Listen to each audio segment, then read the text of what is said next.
వాక్య భాగముగా ఆదికాండము 2వ అధ్యాయము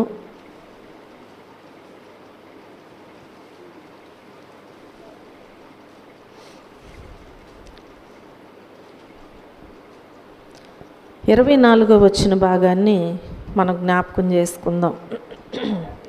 కాబట్టి పురుషుడు తన తండ్రిని తన తల్లిని విడిచి తన భార్యను హత్తుకొనును, వారు ఏక శరీరమై యుందురు. హల్లెలూయా, హల్లెలూయా.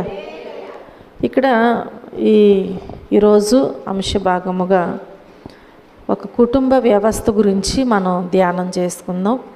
వాక్య భాగముగా కుటుంబ వ్యవస్థ గురించి మనం జ్ఞాపకం చేసుకుందాం. చూడండి ప్రియమైన దేవుని బిడ్డలారా, కుటుంబము ఒక వంశవృక్షం అయి ఉన్నది కదా. కుటుంబం అంటే ఒక వంశవృక్షం.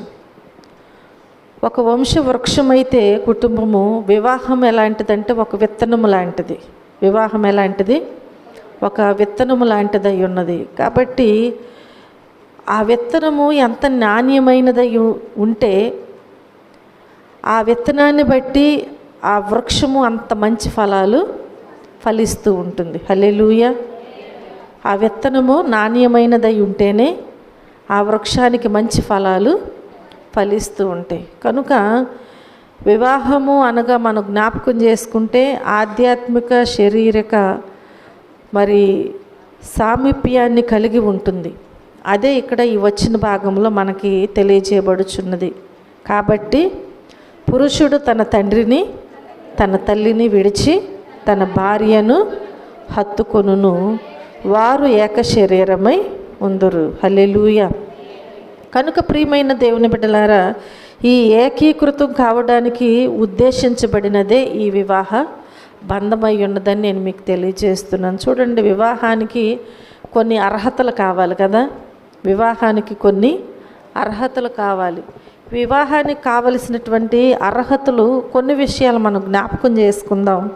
వివాహానికి కావలసినటువంటి అర్హతల్లో కొన్ని విషయాలను మనం జ్ఞాపకం చేసుకుందాం. చూడండి, పరమగీతాల గ్రంథములో మనం జ్ఞాపకం చేసుకుంటే దేవుని వాక్యము వ్రాయబడద్దు కదా. పరమగీతాల గ్రంథము 8వ అధ్యాయము 8వ వచన భాగములో, మాకొక చిన్న చెల్లెలు కలదు, దానికి ఇంకను వయసు రాలేదు. వివాహ కాలము వచ్చినప్పుడు మేము దాని విషయమై ఏమి చేయదుము. దేవుని వాక్యం సెలవిస్తుంది. వివాహానికి కావలసిన వయసు వచ్చినప్పుడు ఏం చేయాలంట? వివాహానికి కావలసిన అర్హతలలో మొదటిది ఏమై ఉన్నదంటే వివాహానికి కావలసిన వయసు రావాలి. మొదటి అర్హత ఏమై ఉంది? వివాహం చేసుకోవాలంటే మొదటి అర్హత ఏమై ఉంది? వయసు రావాలి. కాబట్టి వయసు వచ్చినప్పుడే ఇక్కడ దేవుని వాక్యం అంటుంది కదా, మాకొక చిన్న చెల్లెలు కలదు, దానికి ఇంకనూ వయసు రాలేదు. వివాహ కాలము వచ్చినప్పుడు మేము దాని విషయమై ఏమి చేయదుము. వివాహానికి కావలసిన వయసు వచ్చినప్పుడు దాని విషయమే మనం ఏం చేయాలి? ఆలోచన చేయాలి. హల్లెలూయా. రెండవదిగా మనం చూస్తే వివాహ వ్యవస్థను గూర్చినటువంటి ధర్మము తెలిసినప్పుడు మాత్రమే అర్హత ఉంటుంది. అర్థమవుతుందా? వివాహ వ్యవస్థను గూర్చినటువంటి ధర్మము తెలిసినప్పుడు మాత్రమే దానికి అర్థం ఉంటుందని చెప్పి, అర్హత ఉంటుందని చెప్పి నేను మీకు తెలియచేస్తున్నాను. కొరింథీయులకు రాసిన మొదటి పత్రికలో మనం చూస్తే 7వ అధ్యాయము, కొరింథీయులకు రాసిన మొదటి పత్రిక 7వ అధ్యాయము 3వ వచన భాగంలో, భర్త భార్యకును అలాగుననే భార్య భర్తకును వారి వారి ధర్మములు నడుపవలెను. హల్లెలూయా. ఏం చేయాలంట? భర్త భార్య ఇద్దరు కలిసి భార్య భర్తలు వారి వారి ధర్మములు నడుపవలెను. దేవుని వాక్యం సెలవిస్తుంది. కనుక వివాహ వ్యవస్థను గూర్చినటువంటి ధర్మము తెలిసినప్పుడే వివాహానికి అర్హులై ఉంటారు అని ఇక్కడ చక్కగా స్పష్టంగా దేవుని వాక్యం మనకి తెలియచేయబడుచున్నది. మూడవదిగా మనం చూస్తే పవిత్రమైన జీవితము కలిగి ఉన్నప్పుడు మాత్రమే వివాహానికి కావలసినటువంటి అర్హత ఉంటుంది అని నేను మీకు తెలియచేస్తున్నాను. పవిత్రమైన జీవితము కలిగి ఉన్నప్పుడు మాత్రమే ఆ వివాహానికి అర్హత ఉంటుంది. కొరింథీయులకు రాసిన మొదటి పత్రిక 7వ అధ్యాయములోనే 34వ వచనములో మనం చూస్తే 34వ వచనములో అటువలనే పెండ్లి కాని స్త్రీయు కన్యకయు తాము శరీరమందును ఆత్మయందును పవిత్రురాండ్రయుండుటకు ప్రభువు విషయమైన కార్యములను గూర్చి చింతించుచుందురు గాని పెండ్లి అయినది భర్తను ఎలాగూ సంతోషపెట్టగలడని లోక విషయమైన వాటిని గూర్చి చింతించుచున్నది. అర్థమైంది? ఇక్కడ రెండు విషయాలు తెలియజేయబడుచున్నది. లోకానుసారమైనటువంటి సంతోషమును గూర్చి, ఆత్మానుసారమైన జీవితమును గూర్చి ఇక్కడ తెలియజేయబడుచున్నది. అటువలనే పెండ్లి కాని స్త్రీయు కన్యకయు తాము శరీరమందును ఆత్మయందును, శరీరమందును ఎవరు వీళ్ళు? పెండ్లి కానటువంటివి కన్యకలై ఉన్నారు. వీళ్ళు ఎలా ఆలోచించాలంట? శరీర విషయంలోను ఆత్మ విషయంలో కూడా ఎలా ఉండాలంట? వీరు పవిత్రులుగా ఉండాలంట. పెండ్లి కాని కన్యకులు శరీర విషయంలోను ఆత్మ విషయంలో కూడా వీరు కన్యకులుగా పవిత్రురాండ్రయుండుటకు ప్రభువు విషయమైన కార్యములను గూర్చి చింతించుచుందురు కానీ పెండ్లి అయినది భర్తను ఎలాగూ సంతోషపెట్టగలనని లోక విషయమైన వాటిని గూర్చి చింతించుచున్నది. హల్లెలూయా. అవును కదా, దేవుని వాక్యములో మనకు స్పష్టంగా తెలియచేయబడుచుంటుంది. పవిత్రమైన జీవితము కలిగి ఉన్నప్పుడు మాత్రమే ఆ వివాహానికి అర్హులమని చెప్పి ఆ దేవుని వాక్యము మనతో స్పష్టంగా మాట్లాడుచూ ఉంటుంది. హల్లెలూయా. ఆదికాండము 24వ అధ్యాయములో 16వ వచనములో మనం చూస్తే ఆ చిన్నది మిక్కిలి చక్కనిది, ఆమె కన్యక, ఏ పురుషుడును ఆమెను కూడలేదు. ఆమె ఆ బావిలోనికి దిగిపోయి కడవను నీళ్లతో నింపుకొని ఎక్కిరాగా. హల్లెలూయా. ఆ చిన్నది ఎలాంటిదంట? మిక్కిలి చక్కనిది, కన్యక అయి ఉన్నది, ఏ పురుషుడును ఆమెను, అంటే ఇప్పుడు ఈమె దేనికి అర్హురాలు? వివాహానికి అర్హురాలుగా కనిపిస్తుంది. ఈ అర్హత ఈమెలో ఉన్నట్లుగా దేవుని వాక్యము సాక్ష్యమిస్తూ ఉంటుంది. హల్లెలూయా. చూడండి, 4వదిగా మనం జ్ఞాపకం చేసుకుంటే కుటుంబాన్ని పోషించే శక్తి ఉన్నప్పుడు మాత్రమే వివాహానికి కావలసినటువంటి అర్హత ఉన్నట్లుగా. అంటే శక్తి అంటే ఏంటి? ఉద్యోగము, చేతి పను ఏదైనా కావచ్చు కదా.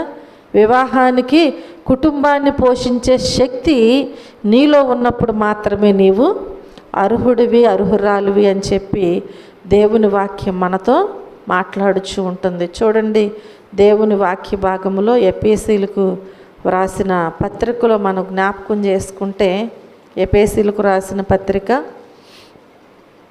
5వ అధ్యాయము 28వ వచనం నుంచి మనం చూస్తే, అటువలనే పురుషులు కూడా తమ సొంత శరీరమును వలె తమ భార్యలను ప్రేమింపబద్దులై ఉన్నారు. తన భార్యను ప్రేమించువాడు తన్ను ప్రేమించుకొనుచున్నాడు. తన శరీరమును ద్వేషించిన వాడెవడునూ లేడు గాని ప్రతివాడును దానిని పోషించి సంరక్షించుకొనును.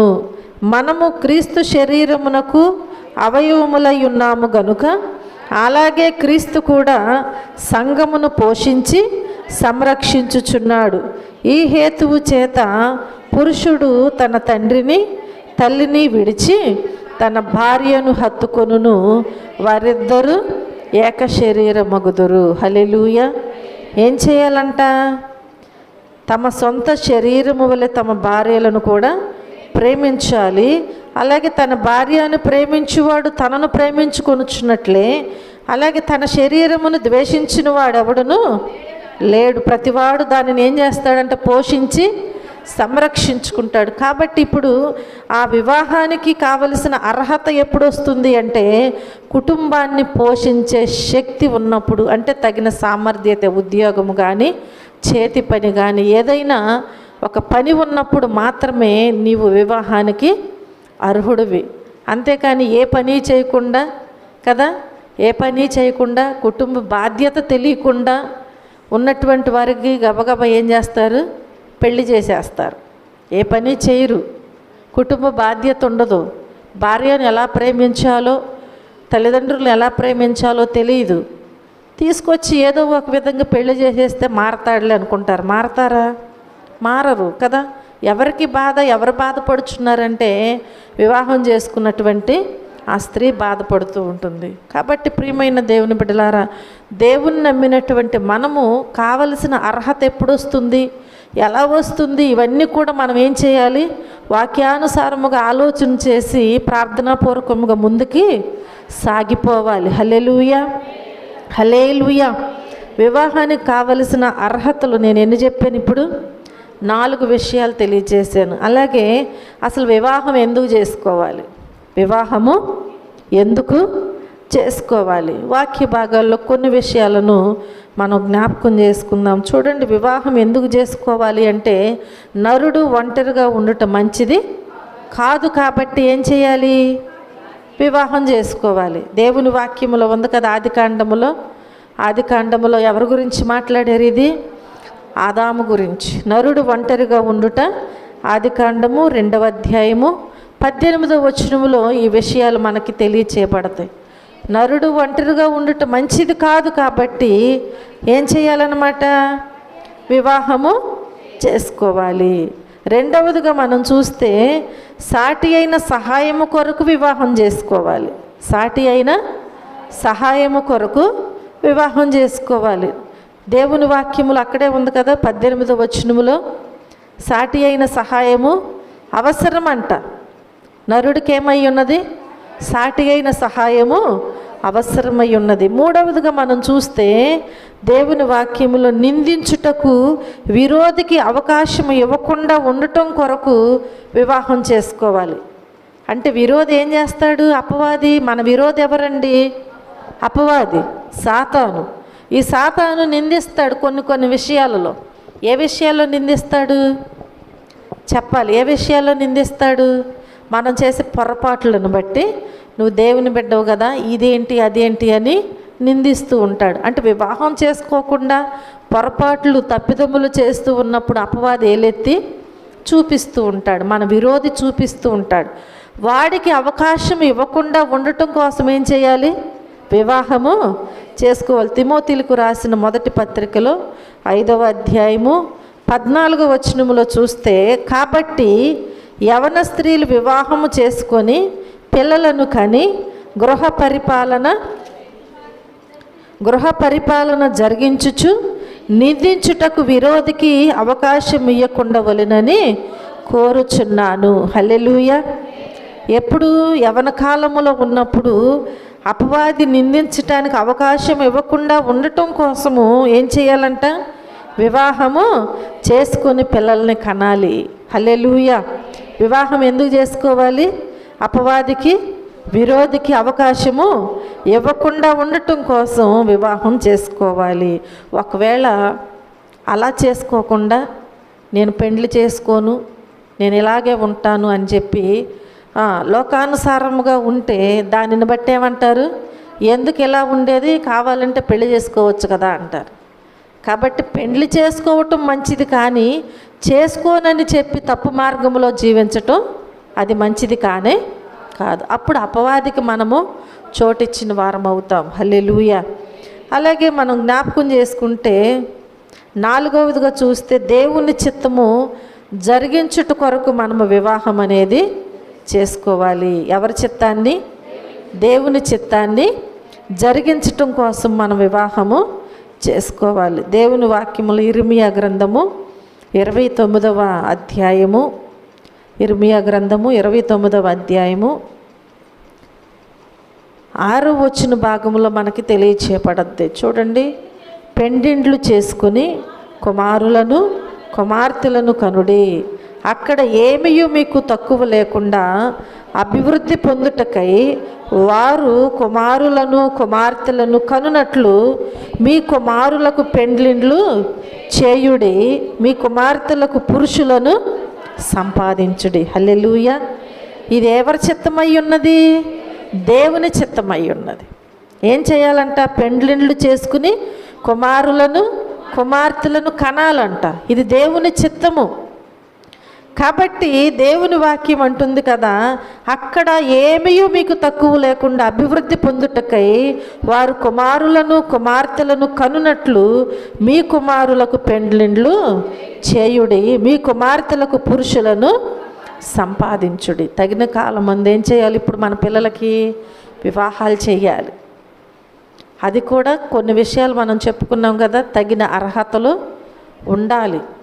ఆ రీతిగా మనం ఏం చేయాలన్నమాట? వివాహాలు దేవుని చిత్తాన్ని జరిగించుట కొరకు మనం వివాహాన్ని చేయాలి అని దేవుని వాక్య భాగం మనతో స్పష్టంగా తెలియచేస్తూ ఉంటుంది. హల్లెలూయా, హల్లెలూయా. తిమోతీయులకు రాసినటువంటి మొదటి పత్రికలో చూడండి, తిమోతీయులకు రాసిన మొదటి పత్రిక 5వ అధ్యాయము 14వ వచనములో చూస్తే, కాబట్టి యవన స్త్రీలు వివాహము చేసుకుని పిల్లలను కని గృహ పరిపాలన జరిగించుచు నిందించుటకు విరోధికి ఇక్కడ మనం చూస్తే యవన స్త్రీలు ఏం చేయాలంటే ఇప్పుడు దేవుని చిత్తాన్ని జరిగించాలి. వివాహం చేసుకుని పిల్లలను కని గృహ పరిపాలన జరిగించేవారిగా ఉండాలి అని దేవుని వాక్యము సెలవిస్తూ ఉంటుంది. హల్లెలూయా, హల్లెలూయా. అలాగే మనం చూస్తే ఇర్మియా గ్రంథములో దేవునిలో కుటుంబము అభివృద్ధి పొందుట కొరకు మనం వివాహం చేసుకోవాలి. దేవునిలో కుటుంబము అభివృద్ధి పొందటం కొరకు ఏం చేయాలి? మనము వివాహం చేసుకోవాలి. అదే విషయాన్ని మరలా మనం అక్కడ జ్ఞాపకం చేసుకుంటే ఇర్మియా 29:6 వచనములో ఇక్కడ అభివృద్ధి కొరకు అనేది మనకు తెలియజేయబడుతుంది. అభివృద్ధి అనేది మనకి తెలియజేయబడుచున్నది. చూడండి, పెండ్లిండ్లు చేసుకుని కుమారులను కుమార్తెలను కనుడి, అక్కడ ఏమీ మీకు తక్కువ లేకుండా అభివృద్ధి పొందుటకై వారు కుమారులను కుమార్తెలను కనునట్లుగా. హల్లెలూయా. అంటే ఇది దేవునిలో కుటుంబం ఏమవ్వాలి? అభివృద్ధి పొందాలి కదా. వివాహము జరిగించాలని చెప్పి దేవుడు ఆది కాండంలో కొన్ని విషయాలు తెలియజేశారు కదా. ఏమని తెలియజేశారు? మీరు ఫలించి అభివృద్ధి పొంది విస్తరించి భూమిని నిండించి దానిని లోపరుచుకోండి అన్నాడు. అంటే ఏం చేయాలి? ఇప్పుడు మనము అభివృద్ధి చెందాలి. కుటుంబముగా కట్టబడిన తరువాత అభివృద్ధి చెందాలి. ఇది ఎవరి కొరకు అంటే దేవునిలో కుటుంబము అభివృద్ధి పొందుట కొరకు ఈ వివాహాలన్నీ జరిపించుకోవాలి అని దేవుని వాక్యం మనతో మాట్లాడుచూ ఉంటుంది. హల్లెలూయా. 6వదిగా మనం చూస్తే దేవుని రాజ్య వ్యాప్తిలో పరిశుద్ధ సంతతి అవసరము కొరకు మనం ఏం చేయాలంటే వివాహం చేసుకోవాలి. ఏ సంతతి అవసరమై ఉన్నది? ఏ సంతతి అవసరమై ఉన్నది? పరిశుద్ధమైన సంతతి అవసరమై ఉన్నది. కాబట్టి దేవుని రాజ్య వ్యాప్తిలో ఈ పరిశుద్ధ సంతతి ఉంటేనే పోరాడుచూ ఉంటారు. దేవుని రాజ్య వ్యాప్తిలో ఈ పరిశుద్ధమైన సంతతి ఉంటే ఏం చేస్తారు? పోరాడుచూ ఉంటారు. కాబట్టి ఈ పరిశుద్ధ సంతతి అవసరము కొరకు మనం ఏం చేయాలి? వివాహాలు చేసుకోవాలి. ఎజ్రా గ్రంథంలో చూడండి, ఎజ్రా గ్రంథము 9వ అధ్యాయము 2వ వచనములో, వారి కుమార్తెలను పెండ్లి చేసుకొనుచు తమ కుమారులను తీసుకొనుచు పరిశుద్ధ సంతతిగా ఉండవలసిన తాము ఆ దేశపు జనులతో కలుసుకొనిన వారైరి. ఈ అపరాధము చేసిన వారిలో పెద్దలను అధికారులను నిజముగా ముఖ్యులై ఉండిరని. చూడండి, వారి కుమార్తెలను పెండ్లి చేసుకొనుచు తమ కుమారులకు తీసుకొనుచు పరిశుద్ధ సంతతిగా ఉండవలసిన తాము ఎలా ఉండాలంటే ఇప్పుడు పరిశుద్ధమైన సంతతి కోసం మనం ఏం చేయాలి? పెండ్లి చేసుకోవాలి. అంతేకాని ఆ జనులతో కలుసుకుని వారుగా అపరాధము చేసేవారుగా ఉండకూడదు. ఏ సంతతి కొరకు వివాహం చేసుకోవాలి?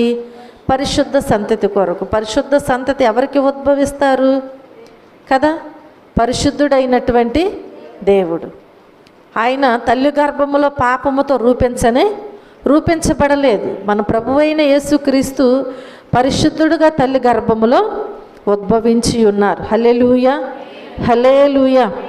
అలాగే మనం జ్ఞాపకం చేసుకున్నట్లయితే దేవుని వాక్యములో మనం చూస్తే ఇర్మియా గ్రంథములు ఇందాక చదువుకున్నాం కదా. ఇర్మియా గ్రంథం 29లో కొన్ని విషయాలు అక్కడ మనం చదువుకున్నాం. మరొకసారి చూసినట్లయితే తెలియచేయబడద్దు కదా. 6వ వచనములో ఏమని ఉంటుంది అక్కడ? మనం ఏం చేయాలన్నమాట? పెండ్లిండ్లు చేసుకుని పిల్లలను కనాలి. అర్థమవుతుందా? పెండ్లిండ్లు చేసుకుని పిల్లలను కనాలి. వారిని కూడా ఏం చేస్తారు అంటే అపరాధమైన సంతానముగా వారు ఎంచబడరు. వారు కూడా దేవుని ఏర్పాటులో పుట్టినటువంటి పిల్లలై ఉన్నారు కాబట్టి దేవుడు జతపరచబడినటువంటి వారికి పుట్టినటువంటి పిల్లలు కనుక వారు కూడా పరిశుద్ధుల గుంపులోనికి చేర్చబడతారు. కాబట్టి ప్రియమైన దేవుని బిడ్డలారా, దేవుని రాజ్య వ్యాప్తిలో పరిశుద్ధమైనటువంటి సంతతి అవసరము. కాబట్టి ఆ అవసరత కొరకు వివాహాలు చేసుకోవాలి. అంతేగాని వివాహం చేసుకోకుండా పిల్లలను కంటే వారు పరిశుద్ధమైన సంతతి కారు. వివాహం చేసుకుని పిల్లలను కనాలి. వీరు దేవుని రాజ్య వ్యాప్తిలో ఎదగాలి అని దేవుని వాక్యం మనతో ఈరోజు స్పష్టంగా మాట్లాడుచూ ఉంటుంది. హల్లెలూయా, హల్లెలూయా. దేవుని వాక్యములో మనం జ్ఞాపకం చేసుకుంటే ఘనమైన కార్యము జరిగించుట కొరకు ఏం చేయాలి? వివాహము చేసుకోవాలి. ఏ కార్యము జరిగించటానికి? ఘనమైన కార్యము జరిగించుట కొరకు వివాహం చేసుకోవాలి. హెబ్రీలకు రాసిన పత్రిక 13వ అధ్యాయము 4వ వచనములు అక్కడ ఏమని వ్రాయబడి ఉంది? వివాహము అన్ని విషయములలో ఘనమైనది. హల్లెలూయా. కాబట్టి ఇప్పుడు ఈ ఘనమైన కార్యము జరిగించుట కొరకు ఏం చేయాలి? వివాహము చేసుకోవాలి. అవునా? ఈ ఘనమైన కార్యము జరిగించుట కొరకు వివాహం చేసుకోవాలి. అలాగే మనసు నిలువలేని వారు మనసు నిలుపుకోవటం కొరకు కూడా ఏం చేయాలి? చెప్పాలి. మనసు నిలువలేనటువంటి వారు మనసును నిలుపుకోవాలన్నా కానీ ఏం చేయాలి? వివాహము చేసుకోవాలి. అంతేకాని మేము వివాహాలు చేసుకోమని మనం చాలాసార్లు చూస్తూ ఉంటున్నాం. వివాహాలు చేసుకోకుండా ఉంటున్నారు. మేము ఆ భక్తులం ఈ భక్తులం అంటున్నారు. కానీ వారి గురించి ఎలాంటి న్యూస్లు వస్తున్నాయో మనందరికీ తెలుసు. కనుక వాక్య భాగములో దేవుని వాక్యం ఏమని తెలియజేస్తుంది అంటే కొరింథీయులకు రాసిన మొదటి పత్రికలో 7వ అధ్యాయములో మనం చూస్తే 9వ వచనములో, అయితే మనసు నిలుపలేని ఎడల పెండ్లి చేసుకొనవచ్చును. హల్లెలూయా.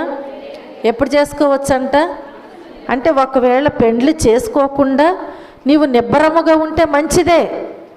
కానీ నీ మనసు ఒకవేళ నిలుపలేని ఎడల నీ మనసు మంచిగా లేనట్లయితే నీవు వివాహం చేసుకోవటమే మంచిది అని దేవుని వాక్యము సెలవిస్తూ ఉంటుంది. హల్లెలూయా. ఏం చేయాలంటే ఇప్పుడు మనసు నిలుపుకోలేనప్పుడు వివాహము చేసుకోవాలి. అలాగే మనం చూస్తే కామతప్తులవ్వకుండా ఉండటం కొరకు కూడా ఏం చేయాలి? వివాహం చేసుకోవాలి. అక్కడే 9వ వచనములోనే ఉంటుంది. కామతప్తులగుట కంటే పెండ్లి చేసుకొనుట మేలు. అర్థమవుతుందా? పెండ్లి చేసుకోకుండా తల్లిదండ్రులేమో వివాహం చేయాలని వారి కోసం ప్రయాసపడుతుంటే వీళ్ళు ఏం చేస్తారు? పెండ్లి చేసుకోకుండా ఏం చేస్తారు? అనేకమైనటువంటి సమస్యలను తీసుకొస్తూ ఉంటారు కామతప్తులుగా ఉండి.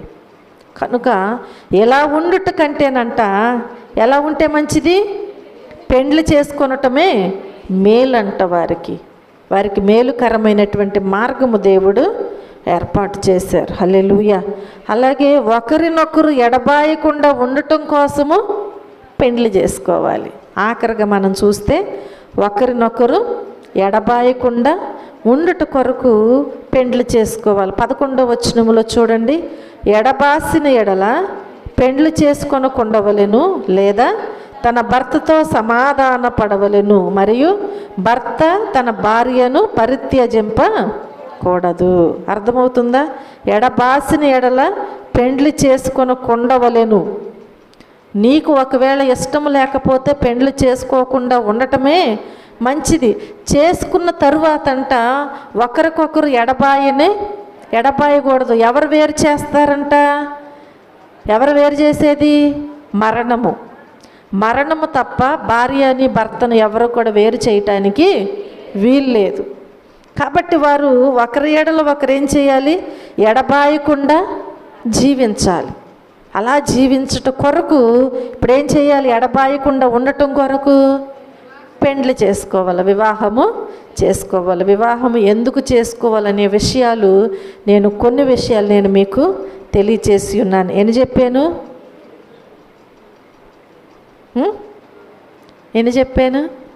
10 విషయాలు చెప్పాను.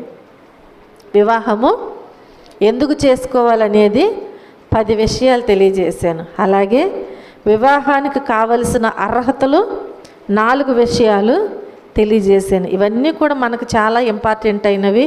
మన నోటి మాటలు కాదు, మన కోసం మన దేవుడు బైబిల్లో ముందుగానే లిఖించబడినటువంటి శ్రేష్టమైన మాటలై ఉన్నవి. హల్లెలూయా.